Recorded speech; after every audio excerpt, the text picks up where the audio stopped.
سلام به همگی، وقت شما بخیر. امیدوارم که صحتمند باشین. امروز بحث فلکس باکس ختم میکنیم و موضوع فلکس دایرکشن میخونیم. امروز بخیر یاد میگیریم که از لحاظ لیاوت وقتی یک سایت تیار میکنیم خوبه که مثلا به جای از اینکه از فلوت و پوزیشن و تیبل و این موضوعاتی که قبلا کار کردیم از فلکس باکس بیایم یک سایت دیزاین کنیم. و طبیعتاً میفهمید شما قبلا هم بگفتم که یک سایت کلین و سایت که از لحاظ استراکچر ثابت‌تر و بهتر نسبت به دیگه حالتایی که تا کار میکردیم خود فلکس بهتر دیزاین میشه و خیلی کار ما راحت میکنه. و به خاطر ما اول فلکس دایرکشن هم میخونیم و بعد از یکی دو مثال کار میکنیم ببینیم شما چی رقم اینا این پراپرتی ها از این کار میکنه. خب ما جلسه پیش بخوندیم که وقتی یک لیاوت میریم دیسپلی و فلکس میکنیم او به حالت فلکس باکس تبدیل میشه و بعد به پهلوی از یک سری پراپرتی ها دیگه به وجود میاد که اگر دیسپلی فلکس نباشه این پراپرتی ها معنی نمیده. به خاطر اول دیسپلی فلکس بعد از این کارهایی که امروز میخونیم. یکی از کارها هست فلکس دایرکشن. فلکس دایرکشن به معنای همون جهت فلکس باکس که شما میفهمید به صورت پیشفرض جلسه پیش بدیدیم وقتی ما میگفتیم دیسپلی فلکس از چپ به راست الیمنت ها نشون میداد. داخل HTML شما میفهمید که الیمنت ها همیشه از تاپ به باتوم نمایش داده میشه، یعنی اول از بالا شروع میشه از طرف چپ میره سمت راست باز میای پایین باز دوباره طرف چپ سمت راست پایین به می اوردر همیشه الیمنت ها رندر گرفته میشه یا نمایش میده. حالا وقتی ما میگیم دیسپلی فلکس این میای تغییر میکنه، الیمنت ها میای چیکار میکنه مستقیما از حالت بلاک تبدیل میکنه به حالت انلاین یا به یک خط نشون میده. حالا اگه خواسته باشین که همین دایرکشن از این خط تغییر بدیم مثلا نماییم که به این حالت باشه ما برعکس باشه یا نماییم که به این حالت افقی باشه ما این که از لیاوت فلکس استفاده کنیم ولی با حالت کالموار یا ستونوار نه با حالت رو. این چیه که پراپرتی فلکس دایرکشن به ما کمک میکنه. پراپرتی فلکس دایرکشن وقتی استفاده میکنیم خب باشه فلکس دایرکشن بعدا به شما میگم. به پهلوی از این پراپرتی فلکس دایرکشن یک سری پراپرتی ها دیگه هم اینجا وجود داره خود فلکس که کار میکنیم. یکی هست فلکس رپ. فلکس رپ به اینجا میبینین سه والیو میگیره، یکی هست نو رپ، یکی هست رپ، یکی هست رپ ریورس. وقتی شما یک تعداد مثلا این صفحه که با بک‌گراند خاکستری هستی براوزر در نظر بگیریم، به داخل از این براوزر شما ممکنه مثلا 10 تا الیمنت داشته باشیم که یه 10 تا الیمنت هر کدوم ویت اینا هست 100 پیکسل و وقتی براوزر شما خورد میشه دیگه فضا نداریم شما که 10 تا الیمنت مثلا 10 تا الیمنت فکر کنید 10 تا فیلمه 10 تا فیلم شما به یک رو نمایش میدیم یا مثلا 5 تا یا 6 تا هر رقم که سایت خود دیزاین میکنیم و یوزر رو هر کدوم فیلمو کلیک کنه اون رو ما که بره و باز کنه. خب شما سایتی که دیزاین کردین گفتیم هر فیلم 100 پیکسل باشه ویتیو. بعد از اون ممکنه که یک زمان این براوزر خورد شه، ممکنه مثلا سایت شما به داخل یک تلویزیونی باز شه، ممکنه داخل یک موبایل باز شه، پس امکان خورد و کلمی سایت اینجا وجود داره. به همچین حالتهای چی اتفاق میفته؟ به صورت پیشفرض نورپ چه کار میکنه؟ همین فلکس رپ به صورت پیشفرض اگر شما ایر ندیم خود نورپ یعنی که بیا تو سایز همین فیلمار یا همین دیوهایی که هست اینا رو خورد کن. میبینیم اینجا 6 تا فیلمه، این 6 تا آماده چون 100 پیکسل آماده کم شده که یکی شیشمی هم اینجا جاشه. اگه 7 تاشه با کمی دیگه کمتر میشه، اگه 8 تاشه کمی دیگه، بالاخره اینا خیلی خورد میشه که دیزاین خود خراب میکنه اگر چه تعداد زیاد شه و هیچ وقت به خط پیدی نمیه. هم میگم این تشکار میشه یک اسکرول هوریزونتال این ایجاد میشه که مگر کش کنیم اسکرول کنیم برای از اینکه ببینیم این دیف این جدا ایجاد شده نشده چی رقمه. خب یعنی قابل دید برای کاربر نیه. به این خاطر ما چیزی به نام فلکس رپ داریم. ما میگیم فلکس رپ نو رپ. این به صورت پیش‌فرضه. بعضی این به حالتی که هست تبدیل میشه. حالا ما اینکه مشکل حل کنیم به خاطر ما میگیم فلکس رپ قیمتی که بریم میدیم میگیم رپ باشه WRAP. یک کاری که میکنیم میگه تا همون اندازه ای که براوزر شما برای همون الیمنت های 100 پیکسل فضا داره از اونها استفاده کنه. وقتی که دیگه فضا نبود جا نشد برو به لاین بعدی. مثلا میبینیم اینجا اینا 5 تا 100 پیکسل اینجا جا شده ولی شیشمی دیگه جا نشده، بیا آورده به لاین بعدی، یعنی به خط بعدی آورده و هیچ وقت کارگر هم خورد نمیکنه که دیزاین اینا خراب شه. هرچی براوزر خورد شه این الیمنت ها چه کار میشه؟ سایز خورد و میالت نگه میداره و ما اندازه که شما گفتیم. و حالت دیگه رپ ریورس میبینیم شما که میایه امو فلکس شما رو کلن برعکس میکنه، یعنی شیشمیر میبره به او بالایی میبره قرار بده. خب به هر حال باز میبینه که اوتپوت چی رقمه. من میام همین بحث برای شما کار میکنم، به داخل ویسکوت میرم و خب میل فعلا اینا رو کامنت میگیرم بحث بعدا به شما میگم که چیه. خب اینا کامنت میگیرم فعلا. خب باشه اینا من پاک میکنم بیخی که شما بخاطر یا باشه اینا سر جا یک فایل دیگه ایجاد میکنم. یک فایل ایجاد میکنم به نام فلکس رپ اگزامپل داد HTML و میام بویلرپلت HTML اینجا ایجاد میکنم و داخل بویلرپلت HTML تگ استایل وام میکنم، چون ما برای شما از طریق اینترنال بعضی چیزا رو درس بدم.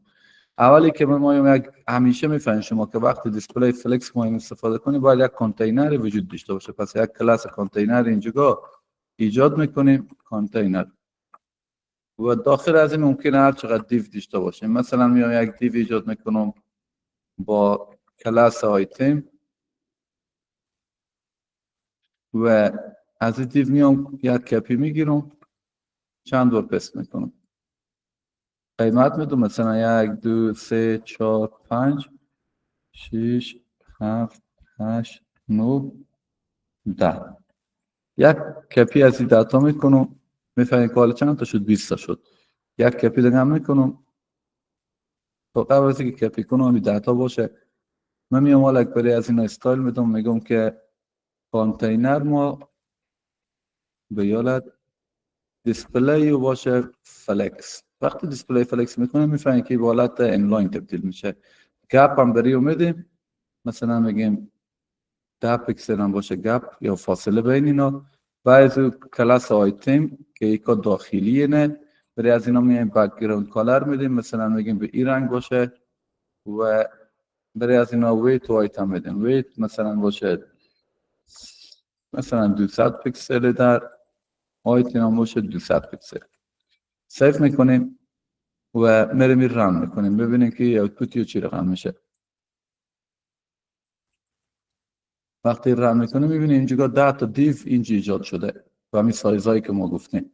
حالا ما میگیم که 10 تا دیو بره به مثلا تعداد اینا زیاد شه، ممکنه مثلا 20 تا شه.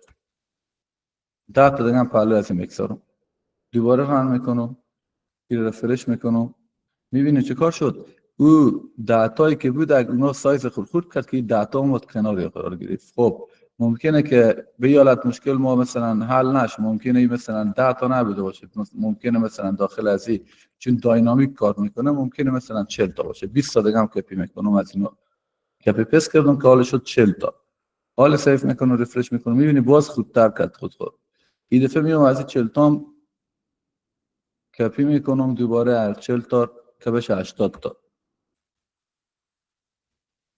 پست میکنم میگذارم و میام دوباره رن میکنم. چه کار میشه؟ هر لحظه سایز خورد میکنه میبینی و این باعث میشه که بالاخره چه کار شه دیزاین شما با هم بخوره. و اگه سایز خیلی مثلا داخل موبایل واکنیم اسکرین خورد شه، مثلا اسکرین ما به حالت تبدیل شه، میبینی که یک تعداد نشون میده، تعداد دیگه چه کار میشه؟ این اسکرول ایجاد میشه که باید یوزر اسکرول کنه که اونا رو ببینه. وی از لحاظ مقبولی سایت درست نیست چون که دیزاین سایت شما با هم میخوره. به این خاطره که ما یک چیزی به اینجا داریم به نام فلکس رپ. فلکس رپ ببینید چه کار میکنه. به این جگه ما میتونیم بگیم فلکس رپ باشه مثلا فلکس رپ به صورت پیشفرض نورپه، همین حالت نورپه. من اگر نوراب بازم بگذارم بیام اینجا اجرا کنم میبینی هیچ تغییری وارد نمیشه. سیف کنم رفرش میکنم هیچ کاری نمیشه. ولی اگر بیام بگم رپ که بگم ببینید چه کار میکنه.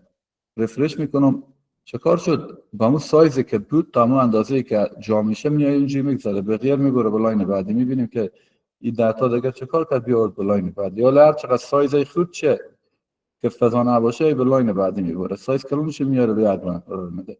پس این به حساب به قسمت ریسپانسیونس ولی از که سایتش ما با هم نخوره اگر گالری تیار میکنیم اگر یک فیلم تیار میکنیم هر چی داریم این خیلی برای شما این پراپرتی فلکس رپ میتونه کمک کنه که او ریسپانسیو درست شه. و فلکس یک دیگه چیه که اگر ما استفاده کنیم رپ ریورس ببینیم چی کار میکنه. رپ ریورس میبینیم شما که حالا به اینجا خیلی دقیق متوجه نمیشیم شما ولی به خاطر که فیلم و چیزا ندارن کانتنت داریم ولی میبینیم شما که المنتار می برعکس میکنه یعنی که رپ میکنه ولی برعکس اونایی که جا نمیشه اونا رو میایه از آخر میاره به اول قرار میده. اونایی که به اول بوده مثلا یک دور آورده به لاین پایینی اویکایی که باز جا نمیشده بورده به بالایی به این حالت. خب به هر حال خیلی کم از رپ ریورس استفاده میشه. اکثریت سایت هایی که دیزاین میکنین شما از حالت رپ استفاده میکنین. خب تا اینجا سوال داریم؟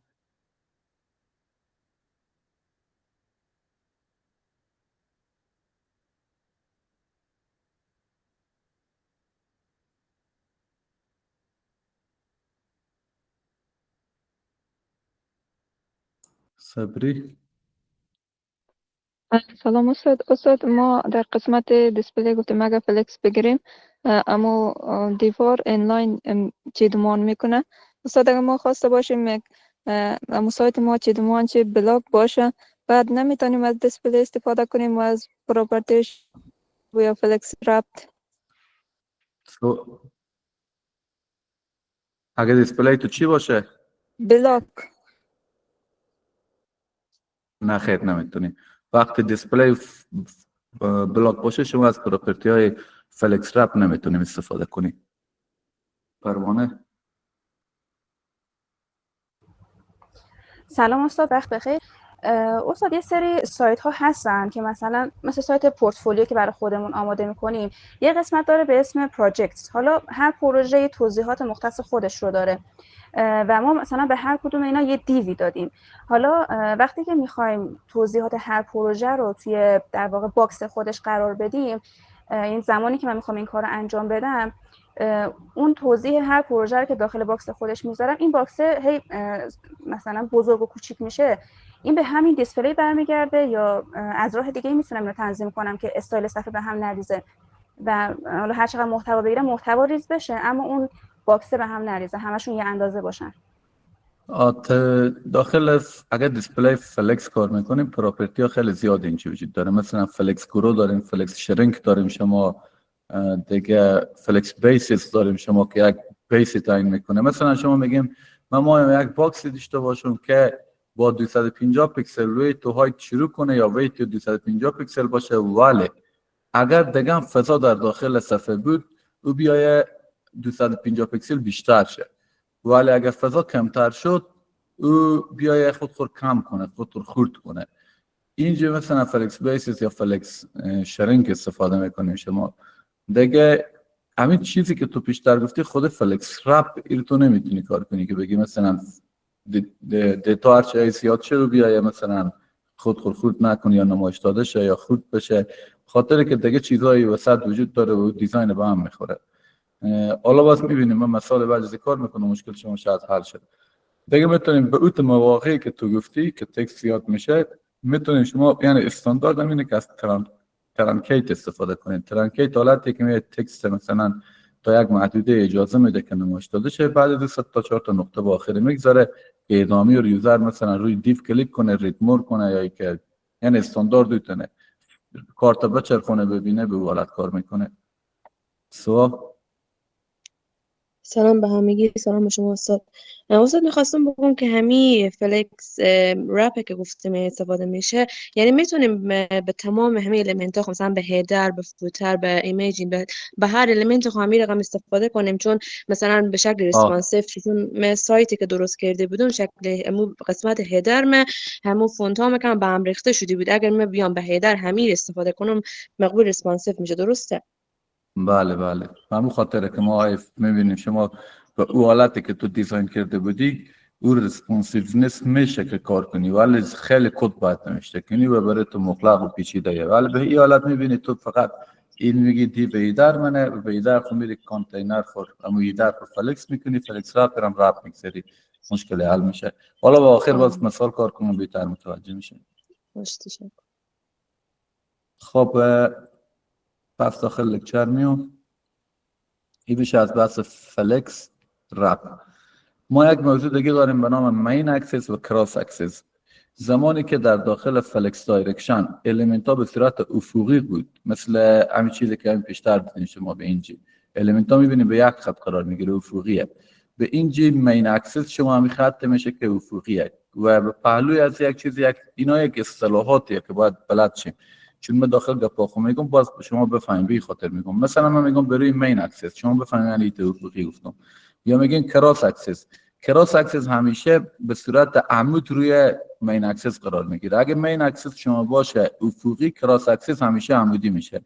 اگر مین اکسس شما باشه عمودی، کراس اکسس شما همیشه افقی میشه. یعنی اینا برعکس میکنه خود همیشه. خب که چی رقم اینجا میتونیم ببینیم.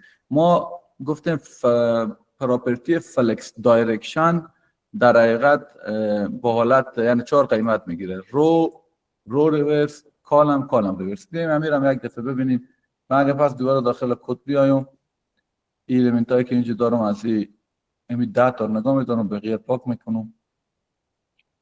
شما دیدین که پیش فرض همین فلکس دایرکشن ما چی بود؟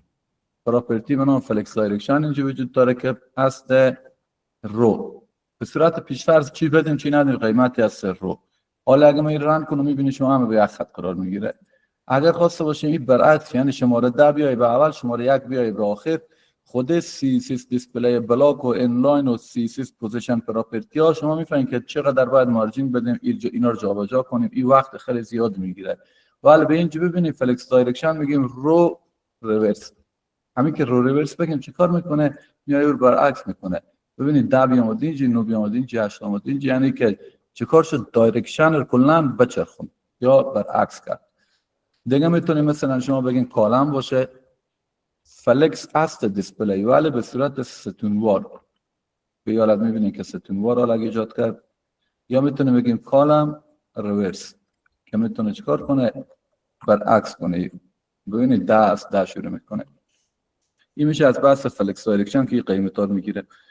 خب یک دقیقه بریم فرصت بدیم که یک کار پیش اومده، من زودی پس میایم. تا وقت میشه که اگر لپتاپ شما هست همین فلکس دایرکشن اینا رو کار کنیم پیش خود.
خب ببخشین من ادامه میدم.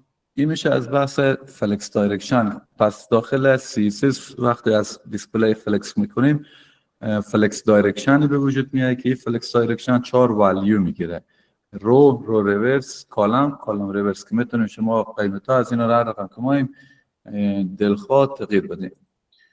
حالا بحث مین اکسس هم گفتم. زمانی که دیسپلی یا مو فلکس دایرکشن شما روی مین اکسس شما انمی خط افقی میشه و کراس اکسس خط عمودی میشه، یعنی عمود چیزی که عمود میشه و کراس اکسس میشه. و برعکس زمانی که دیسپلی شما مو فلکس دایرکشن کالم، مین اکسس عمودی میشه، همین چیزی میشه که عمودیه، یعنی همین عمودی مین اکسس میشه. و کراس اکسس چی میشه؟ همون خط افقی میشه کراس اکسس. به اینجا هم میتونید شما ببینید که چی رقمه. اینجا مثلا دیسپلی هست رو، این میشه مین اکسس و شما نمیبینیم هر دو تا، یعنی اینا اصطلاحاتی همونطوری گفتم. این میشه کراس اکسس چون با حالت روی، این میشه مین اکسس چون روی، و کراس اکسس یا حالت خط عمودی میشه که اینجیه.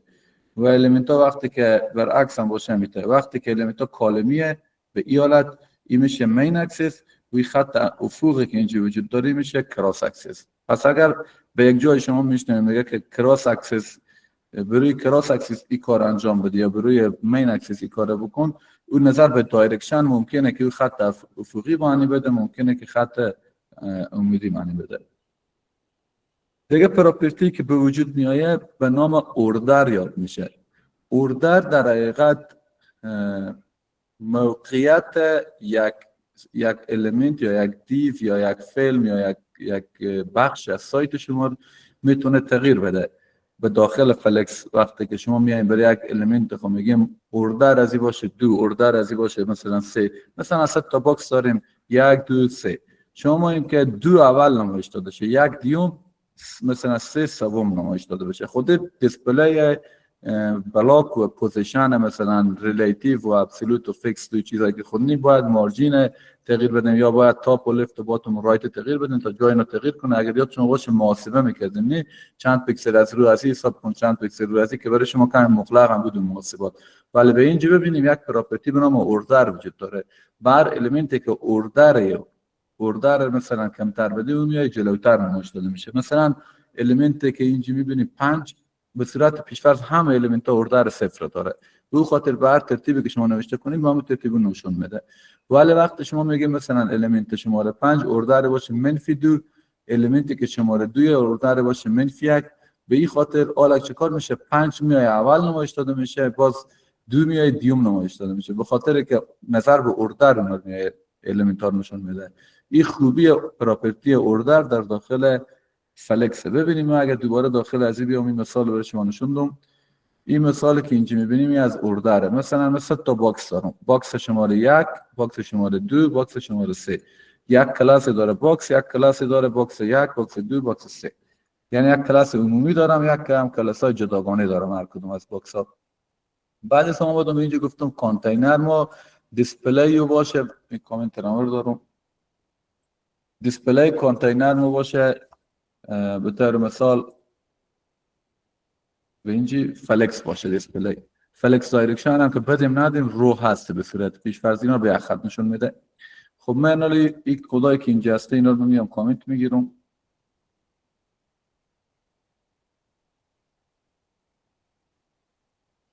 حالا که میرم اجرا میکنم همین صفحه index.html خب که شما ببینید باکس ها چی رقم نشون میده.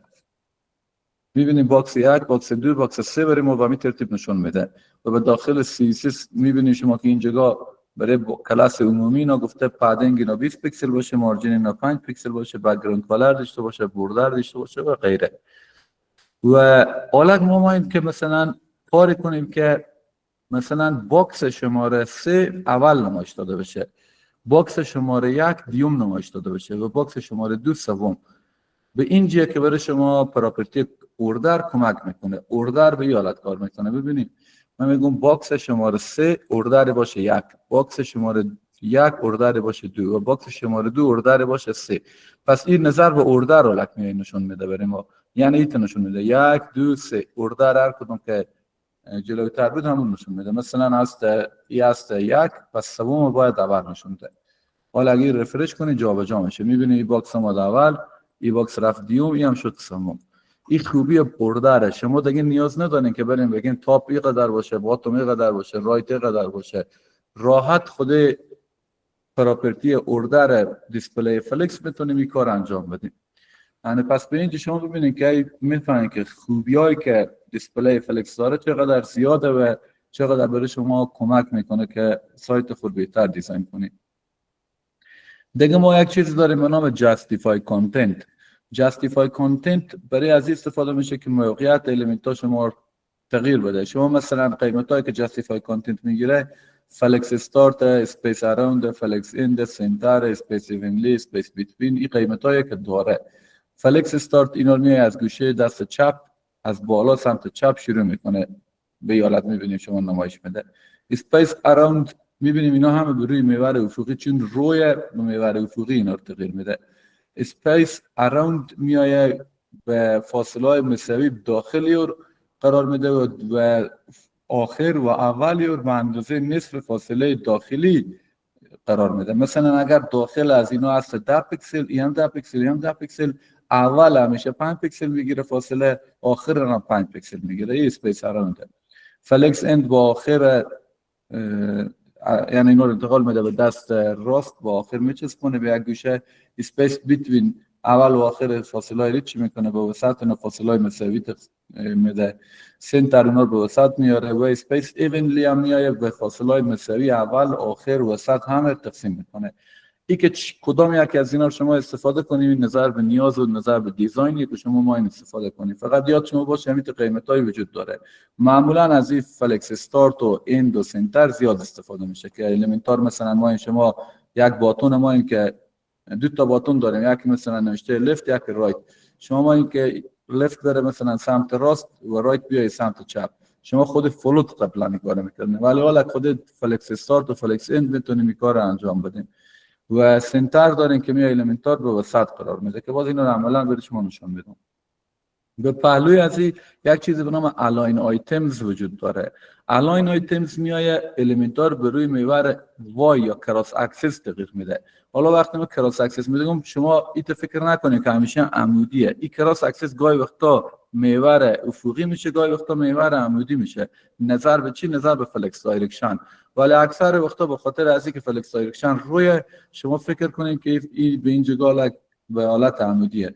پس الاین آیتمز هم همیت فلکس استارت داره، فلکس اند داره، بیس لاین داره، استریچ داره، سنتر داره و غیره که نظر به نیاز شما از این استفاده میکنید. فلکس استارت مثلا از گوشه بالا شروع میکنه الیمنتار نمایش میده، فلکس اند اینا رو میاره به سمت پایین، سنتر اینا رو به وسط قرار بده که اکثریت استفاده رو سنتر داره، استریچ اینا رو کش میکنه. بیس لاین هم نظر به فونت، البته شما با بیس لاین خیلی زیاد تفاوت نمیتونیم احساس کنیم تا زمانی که شما فونت داشته باشیم. زمانی که فونت یک مثلا تکست داخل بیس لاین تغییر بدیم، او میایه امو باتوم فونت سنتر میگیره و الیمنتار برای شما نشون میده. خب خیلی کم، خیلی زیاد کم استفاده میشه به داخل سایت ها. ما اکثریت وقت از سنتر استفاده میکنیم.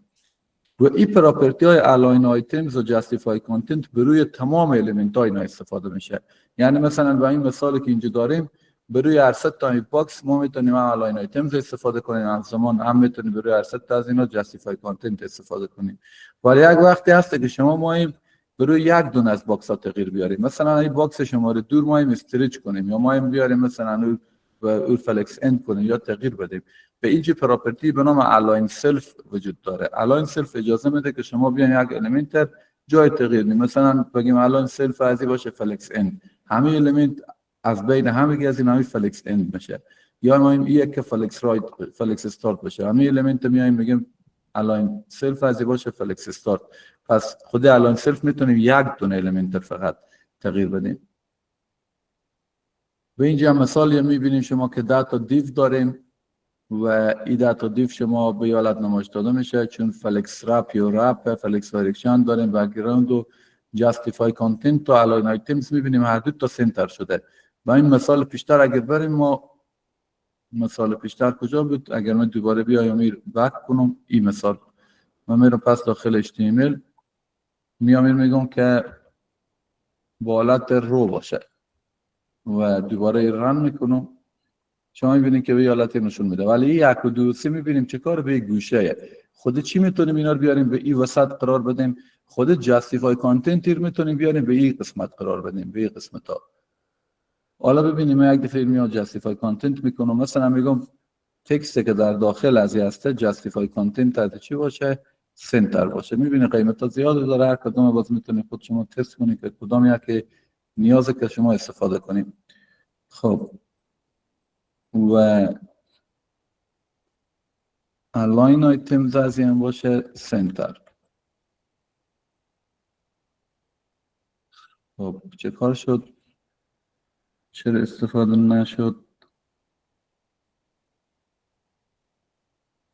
دیسپلی فلکس، فلکس رپ، فلکس دایرکشن، البته داخل از این میگیم دیگه. میبینید که الیمنت ها شما به خاطر به کانتینر دادم الیمنت ها سر جا قرار گرفت، ولی چرا قیمت های عددی و نمود سر جا قرار نگرفت که باید قرار میگرفت؟ خب اینجا یک نکته وجود داره که من متوجه نشدم. شما وقتی دیسپلی، خب اینجا دیدیم که کانتینر ما بیامد به سنتر قرار گرفت. خب من به این کار ندارم، ما واسه کمی عددا بیاید داخل از قرار بگیره این عددا. برای فعلا کاری که انجام شد وقتی گفتم جاستیفای کانتنت سنتر الاین تیمز سنتر، این در حقیقت مثل از این میمونه که شما بگیم همین دیف بیای به وسط قرار بگیره. این دیف میای به وسط قرار بگیره، ولی چایلد هستی که یکه این ممکنه تگ ای باشه، نه ممکنه هر چی داخل باشه، ممکنه 2 باشه یک چیز دیگه باشه. چایلدار نمیای به سنتر قرار نمیگیره، به خاطر از اینکه شما میبینید جاستیفای کانتنت و الاین آیتمز به صورت یعنی خیلی کار نمیکنه. باید دیسپلی همین پرنت، همین این پرنت دیگه، نه باید دیسپلی پرنت شما چی شه؟ فلکس شه که بتونیم شما از اون استفاده کنیم. یک سوال جلسه پیش کرده بودیم که ما میتونیم چایلد هم میتونه که دیسپلی فلکس باشه. بله ببینیم این پرنت دیسپلی فلکس، این چایلد دیسپلی فلکس. چرا دوباره دیسپلی فلکس کردن چایلد؟ به خاطر که این چایلد در حقیقت پرنت یک سری الیمنت ها دیگه مثل 1 و 2 و 3. به خاطر ما میایم پرنت دیسپلی فلکس میکنیم که بعضی بتونیم 1 و 2 و 3 بیاریم به سنتر قرار بدیم. حالا ببینیم 1 و 2 و 3 و 4 و 5 تا به 10 به سنتر قرار گرفت. اگر ما بیام الاین آیتمز ور دارم به این حالت به سنتر قرار میگیره به صورت افقی، ولی اگه خواست باشیم به صورت عمودی هم بیاریم به سنتر قرار بدیم، میایم از الاین آیتمز استفاده میکنیم. دیگه ما یک چیزی به نام فلکس بیسز داریم. فلکس بیسز در حقیقت میاد یک قیمت اینیشیال ویت برای یا اینیشیال هایت نظر به فلکس دایرکشن برای دیف تعیین میکنه. مثلا من اینجا این ویت هایت ور میدارم از داخل ازی و میام رن میکنم، میبینه که به حالت ایجاد میکنه. خب حالا مثلا برای از پادینگ هم فرق کنیم میدیم کمی بهتر شه، مثلا 100 پیکسل. خب حالا من میام برای از میگم فلکس بیسز. فلکس بیسز مثلا میگم که باشه 200 پیکسل. ببینیم چه کار شد، 2 برابر شد. من پادینگ ور میدارم، پس فلکس بیسز 2 برابر شد، یعنی 200 پیکسل شد. همین فلکس بیسز ما شد 200 پیکسل. فقط ویت رو آمد کلون کرد، هایت نکرد. چون که وقتی شما از فلکس بیسز استفاده میکنیم، اگر فلکس دایرکشن شما رو باشه میای ویت میگیره، اگر فلکس دایرکشن شما کالم باشه میای هایت میگیره. حالا ببینیم اگر من بیام ایر کنم کالم سیو کنم چه کار میشه. حالا کالم وار گرفته اگر فلکس دایرکشن آمده، چون کالم کردیم آمده به صورت کالم وار فلکس بیسز یور 200 پیکسل گرفت. پس به این ترتیب فلکس بیسز در داخل فلکس باکس کار میکنه. به اینجا میتونیم ببینیم که این فلکس بیسز یو هست 100 پیکسل، به این حالت ویت 100 پیکسل شده، ولی وقتی به حالت کالم تبدیل کردیم آمده هایتی و کلانتر شده. خب شاید برای شما سوال باشه که ما اینا رو هم چی رقم یاد بگیریم. اولی که اینا نیازی نیست که از بر کنین، شما هر وقت نیاز داشتید میتونید استفاده کنید. من داخل لکچر یک گاید برای شما گذاشتم که روی کلیک کنید این لینک وا میشه.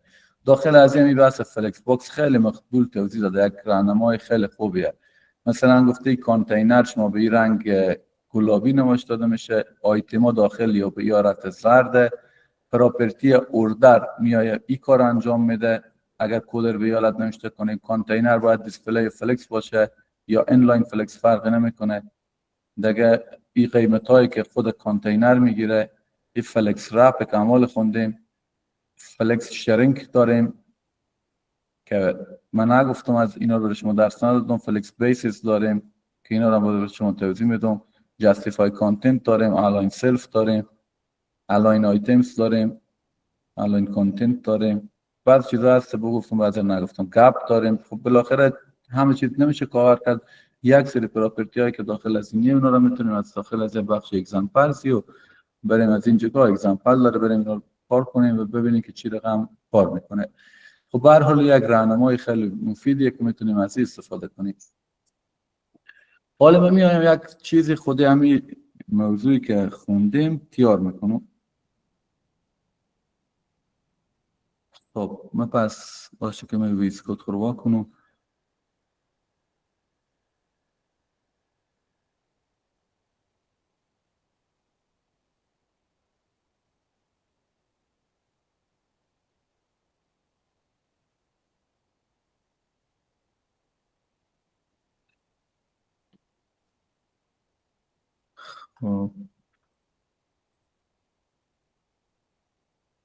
من فلکس رپ دلیت میکنم، این نیاز ندارم ریموف کردم و ایرم کلان خالی میکنم. داخلی یک صفحه به نام index.html داریم و ما مایم داخل از index.html بیام یک سایت از اول خود دیزاین کنم، یک سایت باشه که داخلی مثلا فرض کنیم یک چیزی حالا خلاصه خود همین فلکس ها اینا کار میکنیم.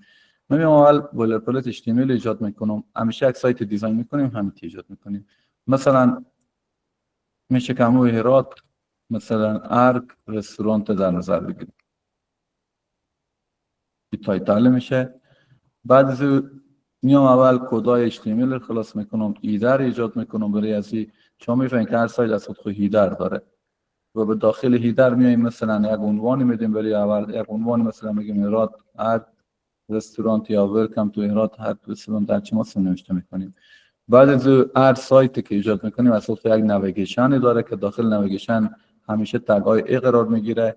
حالا یو ال و ال آی نام میتونیم بدیم میتونیم هم ندیم، نظر به نیازه. مثلا هم داخل از همیشه هشتگ اگه ما که به جای نره، یعنی یک چیز اینترنتی یا کنیم هشتگ که بگذاریم روی کلیک کنید شما به سایت نمیبره، یعنی کار انجام نمیده.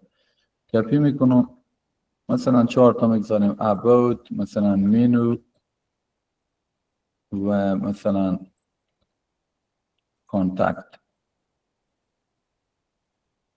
و بعد از اینکه ارتیار کردیم میایم یک سکشن بعد از هیدر یک سکشن ایجاد میکنیم. این سکشن ما میتونه مثلا کلاس بده بدیم، مثلا کلاس مین یا حالا هر اسم خاصی باشه، مثلا کلاس مین. معمولا روی سکشن ها اینا کلاس مین هم میتونه بدیم، میتونیم یک کلاس دیگه بدیم، مثلا چی بودم مثلا هیرو میگذارم، حالا هر اسم خاصی میتونه بدیم. داخل از این ما یک عکسی نشون بدم، یک عکسی ما به این اول نشون بدم. مثلا حالا من یک عکس میرم از داخل عکس‌ها خب میارم اینجا میگذارم که شما ببینید. مثلا این photo.jpg میگیرم کپی میکنم. حالا میتونه شما از اینترنت استفاده کنیم یا از عکسایی که داخل کامپیوتر شمانه. چی بود؟ photo.jpg کپی بیا به اینجا پست. میبینی حالا عکس به اینجا آوردم و این موقعیتی که ایندکسه. پس به داخل اساسی از این نوشته میکنم تو بیا یک برای من همین photo.jpg رو اینجا نشون بده. آلتر هم مثلا نوشته میکنیم مثلا فود، مثلا افغان فود، همچین چیزی. بعد از ما مایم که یک مثلا به زیر هم یک عکس مایم که یک تایتل و دیسکریپشن مثلا راجع به هم یک عکس یا راجع به رستورانت هم یک چیزی باشه. به خاطر یک دیو اینجا خوبه که تیار کنیم. ببینید سایت استراکچر به همین حالت ساخته میشه. یک کلاس بریم بدیم مثلا میگیم که هیرو تکست، یعنی کلاسی که مربوط به این کلاس میشه. بعد از که مربوط به تکست که مربوط به کلاس هیرو میشه، ایت یک معنی میده. یک H2 اینجا ایجاد میکنم چون H1 بالا دارم، نوشته میکنم افغان مثلا beautiful افغان رستوران، همچین متن. بعد از یک پاراگرافی هم زیر پای میتونم میگم welcome to Herat افغانستان، مثلا the taste of Herat in every bite. خب این میشه از سکشن هیرومو. یک بخش از سایت شد، هیدر شد، سکشن شد و یک بخش دیگه هم ما میتونه داخل سایت، یعنی از تصورات خود دیزاین میکنیم. شما مثلا ما این که یک بخش فیلم ها باشه، مثلا ما این گالری باشه، یا ما این مینو غذایی باشه، یا هر چی که خواسته باشیم. من اینجا یک سکشن دیگه هم ایجاد میکنم به پهلوی از این سکشن، اسم از این سکشن میذارم مثلا مینو. ما اینجا مینو رو نشون بدم، مثلا چی غذاهای داخل از این وجود داره. مثلا برای هر کدوم از اینا میتونیم یک دیو ایجاد کنیم، باز کپی پست میکنیم. مثلا میگم دیو با کلاس به نام مینو آیتم ایجاد کن. مینو آیتم یعنی آیتم هایی که داخل همین کلاس مینویه، و بعد به داخل هر مینو آیتم یک تگ H3 باشه، مثلا داخل باشه مثلا اسم غذا، فرض کنیم منتو، و یک توضیحات راجع به مثلا منتو مثلا باشه. حالا مثلا یک چیزی نوشته میکنم،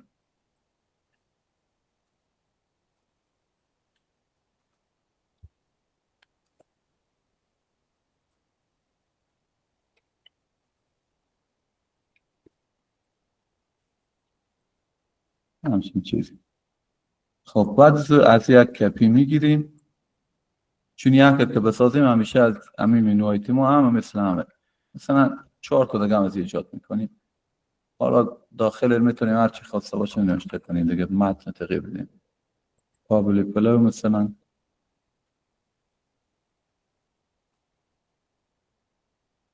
فلانی، مثلا چی میتونه باشه دیگه، شغل نخود مثلا. این میشه از بحث این سکشن. ما این سکشن هم تیار شد و دیگه بیشتر از این کار نمیکنم چون با وقت صنفم زیاد میام. یک فوتری هم به آخر اضافه میکنم. برای از این فوتر میاییم مثلا یک لوکیشن میگذاریم، مثلا حالا میتونید شما از ایموجی هم اینجا استفاده کنید. مثلا لوکیشن اینجا سرچ میکنیم،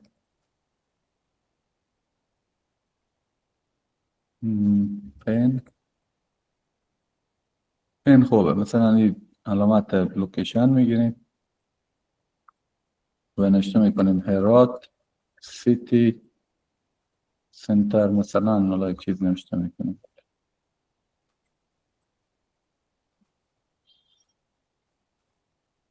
بعد مثلا یک دیگه از این میسازیم، پاراگراف دیگه، با اتفاق که اینجا مثلا یک ایموجی موبایل میگذاریم یا فون، یک از این ایموجی ها رو میگذاریم، مثلا یک یا یک خوبه.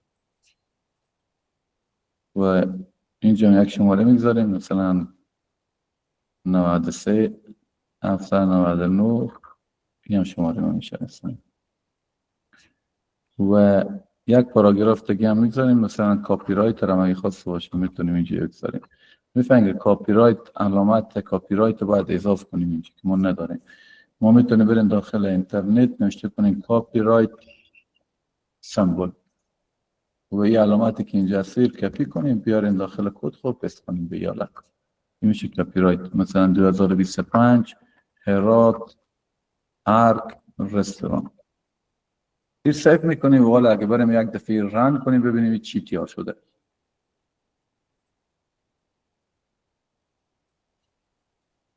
میبینید که همینطور یک صفحه اینجا تیار شده که استراکچر سایت، ولی دیزاینی چی نداره. و من مایم از طریق فلکس باکس ایر بیایم دیزاین کنم. خب من میرم داخل CSS و این میایم داخل HTML هم میشه که بیایم از این تگ استایل استفاده کنیم. هر رقم خوش داشته باشیم. میتونه بیایم اینجا استایل ایجاد کنیم. میتونه که به جای از اینکه از استایل استفاده کنیم چه کار کنیم؟ اینجا بگیم لینک کن مثلا استایل شیت style.css و حالا باید style.css رو چیکار کنیم؟ تیار کنیم. پس میایم همینجا یک فایل به نام style.css هم تیار میکنیم. حالا داخل از هر چی نوشته کنیم کد CSS میشه. اولین پراپرتی که ما تیار کنیم میگم تمام الیمنت ها، ستاره یعنی تمام الیمنت ها، تمام سلکتورها هر چی که هسته، مارجین و پادینگی که به صورت پیشفرض داره 0 باشه. یک صفر کنیم برای از اینکه ببینیم آیا استایل بگرفته. یعنی اگه من بیام این رن کنم یک دفعه ریفرش کنم میبینه که مارجین و پادینگ چیکار کرد؟ 0 کرد. برای تمام الیمنت ها هر چی که پیشفرض الیمنت هست هم 0 میکنه. دیگه یک چیز اگه یاد شما باشه بخونده بدیم به نام باکس بود. نه یک باکس مدل خونده بدیم به یک لکچر. گفتیم که مثلا شما وقتی یک چی داریم، مثلا یک باکسی داریم 300 پیکسل، خود ویت مثلا 20 پیکسل پادینگ داره، از چپ و راست 20 پیکسل از بالا و پایین میشه 340 پیکسل. 10 پیکسل که بردار باشه از بالا و پایین 10 پیکسل از چپ و راست میشه 360 پیکسل ویت کلی میشه. حالا اگر شما خواسته باشین که همین باکسی که داریم، حالا یک کم باکس نه هر دیوی باشه، هر چی که داخل همین کدا شما هسته، وقتی میگیم ویتی باشه 300 پیکسل، همون 300 پیکسل حساب کنه. او مثلا عرض و مثلا نمیفهمم بردر و هر چی دیگه داره اونا رو جمع از 300 پیکسل نکنه. شما اینجا میتونیم بیایم از چی استفاده کنیم؟ از باکس سایزینگ استفاده کنیم. پراپرتی باکس سایزینگ قیمتی که برای اومدیم بردر باکس وقتی بدیم، یعنی که تو فقط بیام 300 پیکسل که ما برای تو ویت میدیم تو عمود بگیر دیگه، اون جمع 60 پیکسل اضافه نکن.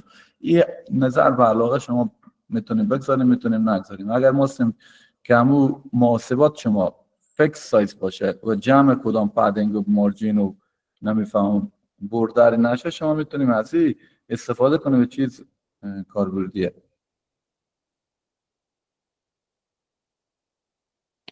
خب حالا ما میایم که بادی رو استایل بدم. میام برای بادی میگم که بعد از که همیشه ستاره که میدیم یعنی تمام الیمنت ها یا تمام سلکتورها مثلا مارجین پادینگ 0 میکنیم، برای بادی هم میایم استایل میدیم. یه چیزیه که استاندارده. برای بادی اول میام فونت فامیلی میدم.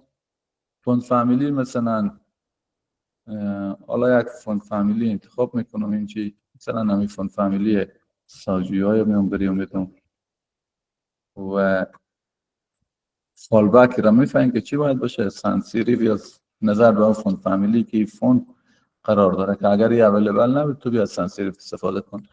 بک‌گراند کالر میدیم. مثلا میشه که یک رنگی مثلا همین رنگ خوبه، تقریبا نزدیک به سفید میشه. همین رنگ خوبه. دیگه کالر را میایم میکنیم مثلا همین هشتگ خیلی خوبه که شما به رنگ دیگه استفاده کنیم. همیشه یا مثلا نزدیک به سیاه. متن همیشه متن‌ها که داخل این رنگ باشه و بک‌گراند کالر سایت ما تقریبا نزدیک به سفیده. حالا اگه من بیام این رنگ کنم و ریفرش کنم میبینین که سفید و متن میبینین که نزدیک به سیاه تعیین میشه. خوبی میشه از بحث بادی. حالا ما بیام روی هیدر کار کنم. پس برای هیدر میام اینجا اول کاری که میکنم بک‌گراند کالر تعیین میکنم. مثلا حالا یک بک‌گراند کالر به رنگ نزدیک به سرخ میتونیم تعیین کنیم. مثلا این رنگ جگری یا سرخ تعیین میکنیم. میتونیم RGB بدیم، فرقی نمیکنه.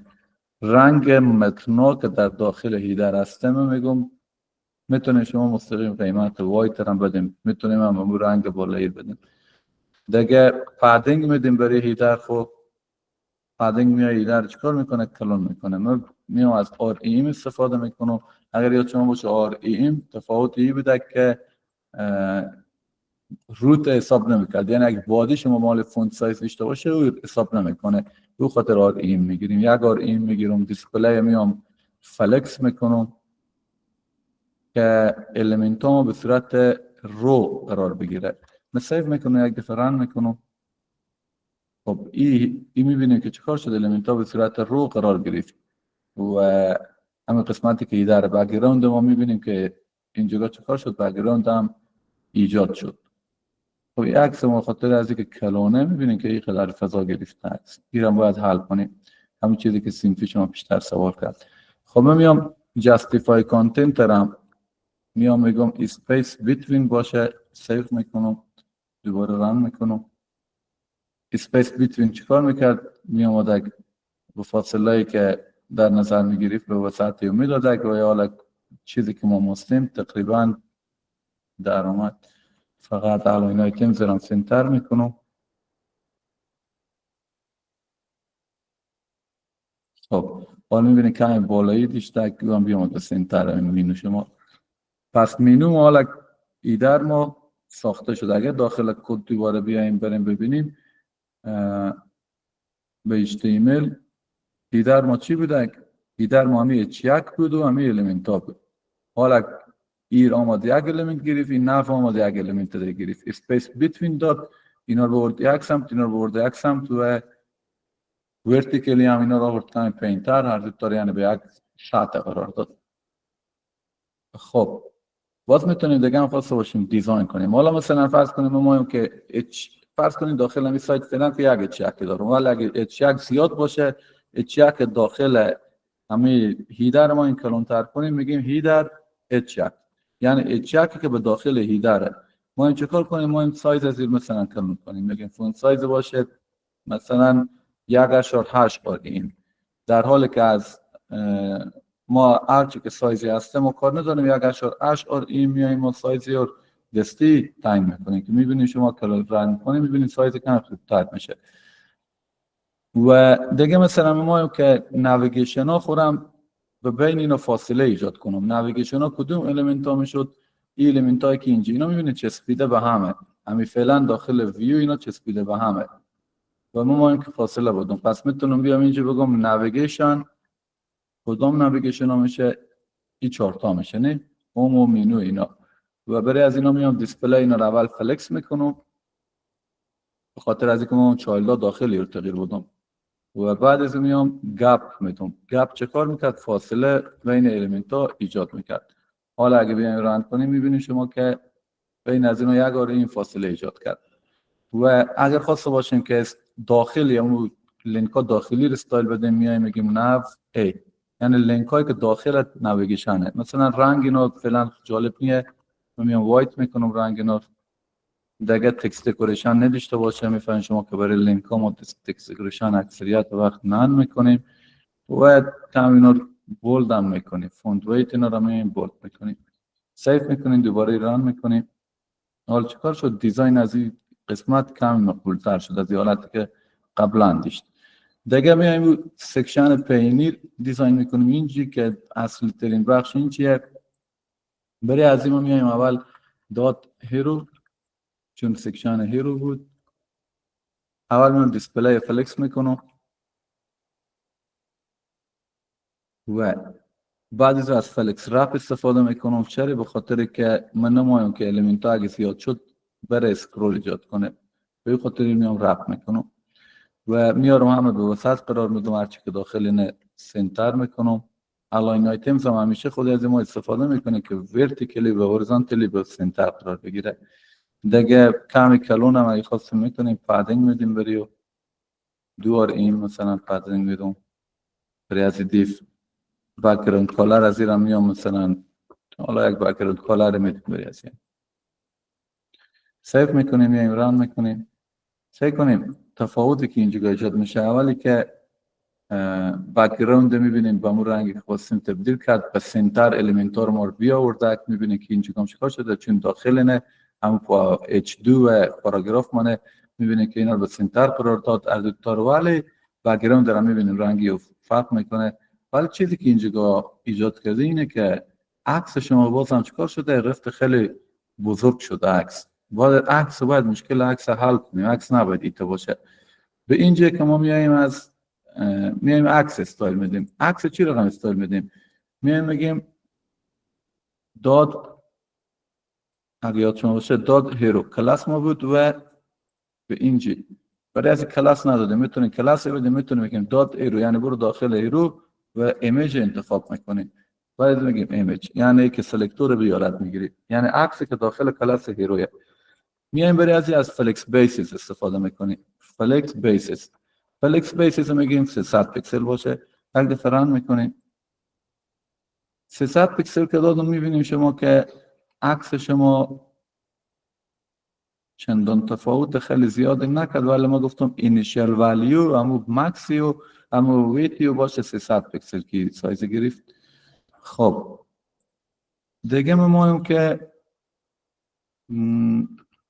به جای از که من ویت بیایم بودم مثلا بگم ویت ازی باشه مثلا 100 پیکسل اینجا اگه اتفاق میفته خب من اگه بگم ویت 100 پیکسل باشه میبینیم خورد میشه من چه کار میتونم بکنم اینجا خب اولا میتونه خورد باشه که یک پراپرتی دیگه به شما بگم میام یک کمی اطراف اکثر کمی گرد میکنم میفهمین شما که گرد کردن از این میتونیم بگیم بوردر رادیوس باشه مثلا 10 پیکسل رفرش میکنیم رن میکنیم اینه که اطراف چیکار میشه کمی گرد رقم شد.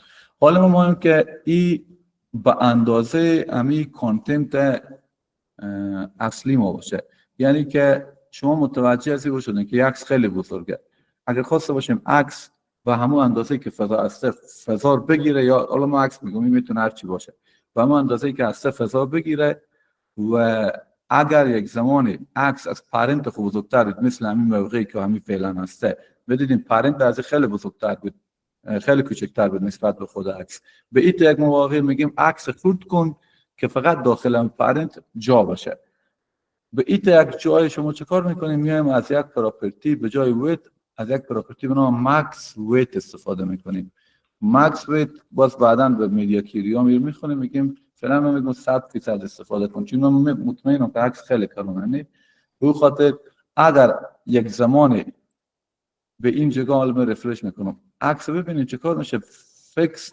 فت میشه به داخل همین کانتنت ما چون که اگر میر کمتر بگیرم کمتر میگیره یعنی از 100% پرنت استفاده میکنه پرنت هر چی سایز باشه این 100% رو میگیره از بیشتر نمیشه و هر چقدر که خوبی اینه که هر چقدر پرنت ما خورد چه او عکس هم چه کار میشه خودی خورد میشه ببینیم هر چیش خورد او هم خودی خورد میکنه این خوبی مکس ویت که میاد در حقیقت ریسپانسیو میکنه. خب اینجوری میایم کمی دیزاین میکنیم که با هم ریخته کمی مال میایم ببینیم اینجا کلاس داشتیم یعنی با کلاس هیرو تکست داشتیم میتونیم بیایم یه چیکار کنیم استایل بدیم داد هیرو تکست بازم برای از این مثلا میگیم فلکس بیسز چیکار میکرد یعنی برای ویت تعیین میکرد اگر رو باشه دایرکشن ما رو باشه 300 پیکسل میگیم باشه یا مثلا پادینگ هم برای از این میدیم پادینگ از این باشه مثلا یک اور این و تکست الاین هم باشه سنتر میبینید کار چیکار شد یعنی بیامد به سنتر قرار گرفت و پادینگ گرفت و به این حالت یک مشکلی که فعلا داره اگه خواسته باشیم که این خودی خورد چه این ما میتونیم به چی بدیم میتونیم این کار رو انجام بدیم که این خورد چه خودی خوب باشه این باز بعدن. خب دیگه ما مایم که این سکشن رو بیام استایل بدم این سکشن ماندو قابل پلا و اینا چی رقمی کار میشه بکنید پس میرین داخل کد اولی که خودمون سکشن پرینتر باید استایل بدیم ایر بعد باز بیایم دونه دونه داخلی پس من میرم اول مینو رو استایل میدم شما میفهمید که مینویی که ما استایل بدم اینجا باید اول دیسپلی رو چیکار کنم تغییر بدم دیسپلی رو باید فلکس کنم و بعد از فلکس رپ رو تیار کنم چون ممکنه از می آیتما خیلی زیاد شه ممکنه 20 تا 30 تا شه و اینا نمایم که سایز اینا خراب شه رو خاطر فلکس رپ اینجا کمک میکنه به من برای ریسپانسیو نیست ما میایم از چی استفاده میکنیم فلکس رپ و جاستیفای کانتنت و اینا رو میارم سنتر میکنم که به سنتر قرار بگیره و گپ هم برای از میدیم و این از اینا مثلا یک آر ایم دو آر ایم هر اندازه خاصه باشیم فاصله میدیم پادینگ هم برای هر کدوم میدیم، مثلا دور ایم هم پادینگ میدیم. سیف میکنید برای هر کدوم نیه، این عمومی دیگه، یعنی برای همگی از الیمنت ها در نظر میگیره. و حالا میام رفرش میکنم، میبینید که به سنتر قرار گرفت، پادینگ بدادک دیگه، دیسپلی فلکس بشودک. به خاطر از اینکه اینا به حالت شکار شده بیامده زیر پای هم قرار گرفته، چون حالت روی و فضای بیشتر نداره، بیامده به حالت قرار گرفته. خب الان ما اینجا مایم که اینا مثلا چیزی که بیشتر صنفی شما گفت داخل یک باکس های باشه. به اینجا یک پراپرتی وجود داره به نام فلکس گرو، فلکس شرینک. فلکس گرو و فلکس شرینک کاری که انجام میده اینه که میآید در حقیقت میآید اینا به اساس ویت و اینا کار میکنه، به اساس سایز اسکرین در حقیقت کار میکنه. وقتی ما میگیم فلکس گرو یعنی که اجازه بده که همین آیتم بزرگ بشه، هر چقدر که فضا هسته به همون اندازه خود کلون کنه، از اون فضا استفاده کنه. فلکس شرینک یعنی که فضا هر چقدر که خورده ای هم خود کنه خود. یعنی دیوی که شما داریم اگر یک زمان سایت خورد میشه اسکرین ای هم خود خورد شه. و فلکس بیسیز هم که داریم که همون اینیشیل سایز میشه که شما میتونیم اون قیمت بدیم. حالا ما میتونیم به داخل از این مینوی که اینجا قیمت میدیم ما بیایم از هر سه تا همزمان استفاده کنیم. به جای از اینکه بگیم فلکس گرو و فلکس شرینک یعنی پراپرتی ها جدا استفاده کنیم، ما میتونیم از هر سه تا به صورت همزمان استفاده کنیم. میگیم داد مینو آیتم به حالت داد را میدیم که کلاس رو بشناسه، یعنی کلاس مینو آیتم ما استایل بدم. میگم فلکس چی باشه؟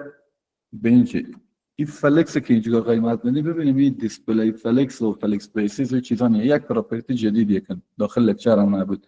این فلکس عمومیه، میتونید شما به یک بار سه قیمت بریزی بدیم. میتونید فلکس گرور بدیم، میتونید فلکس شرینک بدیم، میتونیم مثلا اینیشیال سایز هر کدوم رو بدیم. کاری که انجام میده این فلکس 1.250 یعنی که یک که وقت میدیم یعنی که به اندازه مساوی گرو کنک. برای همه آیتما به اندازه مساوی تو بیا گرو کن. یک واحد که میگیریم، حالا باز بعدا بیشتر توضیح میدم، فعلا نمام شما گیج کنم. وقتی ما میگم که فلکس گرو یک در کل اگر بیام همین استیتمنت خلاصه کنم برای شما، یعنی که من یک دیوی مایم که 250 پیکسل به صورت پیشفرض 250 پیکسل باشه، یا ما اینیشیال والیو اینه فلکس بیسیس اینه. ولی ما مایم که این گرو کنه یا بزرگ شه، نظر به که فضا آیا موجوده یا نه، به صورت مساویانه یک که میدونیم، یعنی به صورت مساویانه بین تمام آیتما. و ما مایم که این خوردن بشه، اگر فضا کم بود بازم به صورت مساویانه هر 4 الیمنت فعلا 4 تا داریم، هر 4 تا به صورت مساویانه خورد شه. پس شرینک به معنای خورد کردن به روی اسمال اسکرین ها، و گرو یا همو فلکس گرو به معنای مثلا بزرگ کردن یا ای که هر چقدر فضا باشه خود کلام کنه دیگه. پس به این حالت شما میتونیم همزمانی فلکسیبل کنیم. خود فلکس به معنای فلکسیبل دیگه اینجا میفهمیم که شما زمانی که یک میدیم یعنی که ما مایم فلکسیبل شرینک و فلکسیبل گرو داشته باشم. یک دوباره میگم یک که میدیم یعنی که اگر با این فضایی که مثلا اینجا هسته مثلا 500 پیکسل به صورت مساویانه، اون 500 پیکسل فعلی که وجود داره بین تمام الیمنت ها تقسیم کن. و مثلا اگر ما مثلا خواسته باشین که یک الیمنت 2 برابر یکی دیگه گرو بکنه یا کلانتر بشه، میتونید شما برای از کلاسی بدیم، مثلا به اینجا بگیم دات x، یک از الیمنت ها کلاس x داره، به اینجا بگیم فلکس گرو 2، یعنی که فضا هر چقدر هسته این الیمنتی که کلاس x داره 2 برابر یکای دیگه بیایه فضا رو بگیره و کلانتر شه. پس این کارا میتونیم بکنیم شما برای از این. ما فعلا هم یک میدونم که هم مساویانه خود کنه، هم مساویانه کلون کنه. اگه 0 بدیم هیچ وقت گرو نمیکنه، هیچ وقت هم شرینک نمیکنه و ریسپانسیو هم ایجاد نمیشه. پس ما 0 استفاده نمیکنیم. صفر به معنایی که نو گروینگ نو شرینکینگ و به این حالت هم خودی هم یک جا میشه و میاد یک کار موثری برای ما انجام میده. خب دیگه من مثلا ما اینجا چه کار کنم برای از آیتم ها پلوی از که من آمدم فلکس کردم اینا مثلا میگم بک‌گراند کالر اینا باشه وایت، دیگه بوردر میدم برای از اینا کمی مقبولتر بشه خاطر یک پیکسل سولید باشه مثلا رنگ اینا مثلا این رنگ باشه یک رنگ میدم بالاخره بوردر رادیوس هم میدیم برای که کمی اینا اطراف هم بوردر گرد کنه 10 پیکسل پادینگ میدیم کمی کلوم شه همین باکس ها ما یک آر ایم و تکسل لاین این رو میایم چیکار میکنیم سنتر میکنیم که متنی هم اگر داره بیای به وسط. خب ببینید که کدام چیز جا نمونده این رفرش میکنیم رن میکنیم. حالا ببینیم چه کار شد اینجا این صفحه‌ای که ما داریم به خاطر از اینکه فضا دیش مثلا این شورنخوت ببینید فضا خیلی زیاد دیش چه کار کرده خود گرو کرده به اندازه کامل اسکرین بگیرید در اندازه پرنجا داره که خود کلم کرده. این منطق قابل پلو و بولانی به خاطر از اینکه فضا همینقدر بوده به سویان اومده فضا چه کار کرده بین خود تقسیم کرده. من اگر بیام اسکرین خورد کنم میبینیم حالا چیکار میشه به خاطر که فضا کمه شرینک میکنه استرای شرینک معنی خورد کردن و حالا هر چقدر فضا کلون شه چه کار میکنه خور مثلا به این حالت میبینید دو تا پهلوی هم قرار گرفت چون که یک که داده یعنی که مساویانه اون فضایی که اویلیبل فضایی که وجود داره تقسیم کن بین خود و ممکنه این تگ دیزاین های هم شما ایجاد کنید. میبینیم ریسپانسیو هر چه صفحه خورد چه کلون چه هم خود خورد و کلون میکنه و جای نام مثلا خیلی مقبول تغییر میکنه. دیگه میتونیم شما اینا که هم دیزاین از این الیمنت ها داخل از این باشه که اصلاح کنم تکست داخلی هم خیلی جالب نیه. من میگم به داخل منو آیتم ما یک H2 بود ما چون H3 بود باشه ببینم داخل منو آیتم به اینجی میبینه H3 وجود داره به پاراگراف اینا رو من اصلاح میکنم میگم منو آیتم H3 کمی مارجین باتوم میتون بریو 0.5 این و پاراگراف هم کمی زودتر میکنم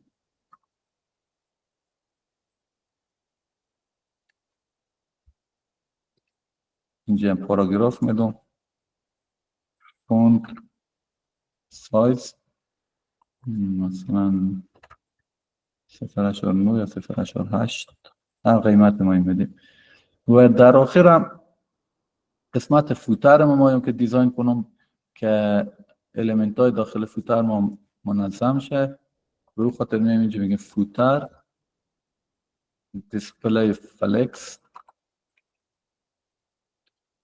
justify content center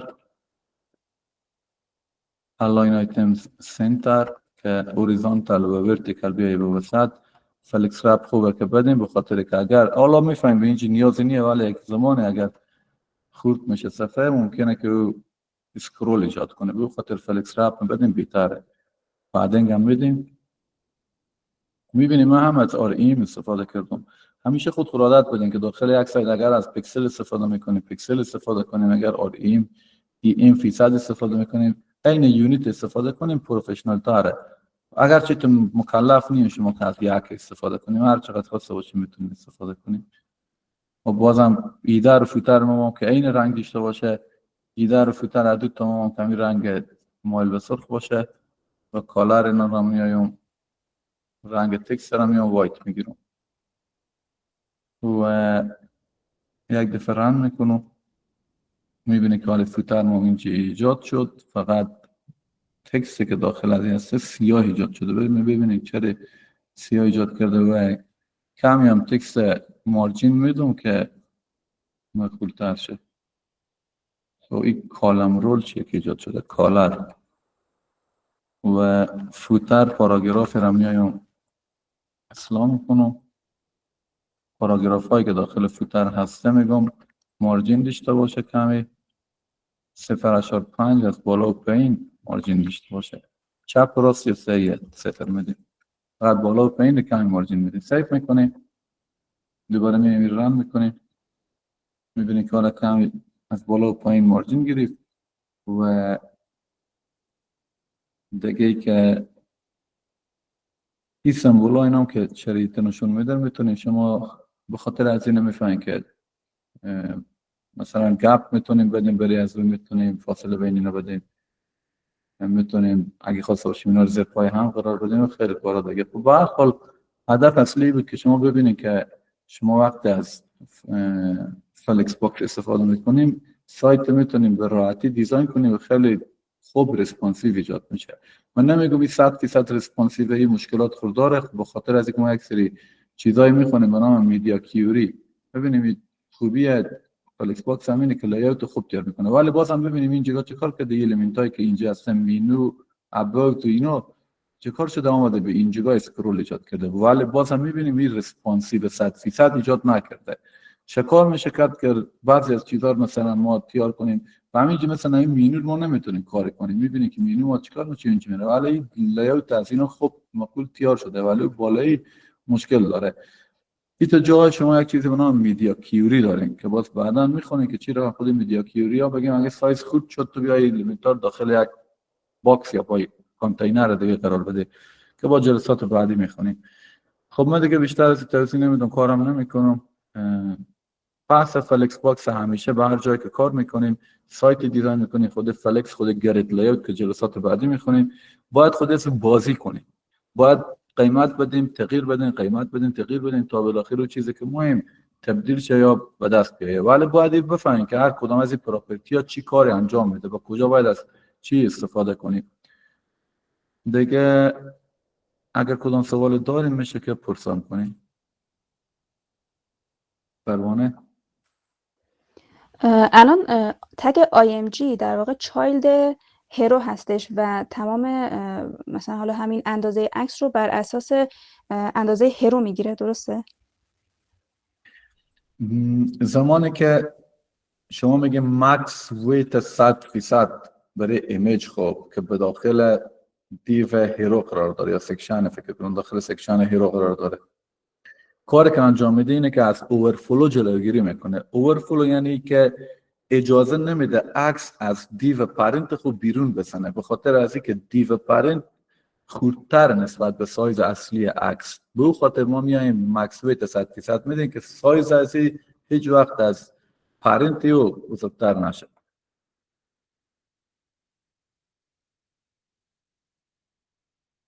دیگه سوال؟